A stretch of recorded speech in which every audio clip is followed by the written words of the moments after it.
How to fix YouTube lagging on Opera GX. So hello guys, welcome back to my YouTube channel. If you're also facing YouTube lagging problem on your Opera GX browser, here's what you need to do.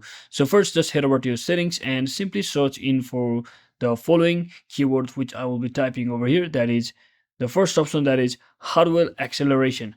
So make sure this option is enabled in your case, and if you do not found this option, you can simply ignore this option as well.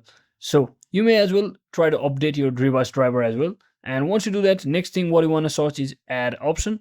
So for that, you can also head over to privacy and security and simply click on this site setting and just scroll down until you see the option called pop-up and redirects. Just click on it and make sure you have disabled it from over here. Select it, don't allow sites.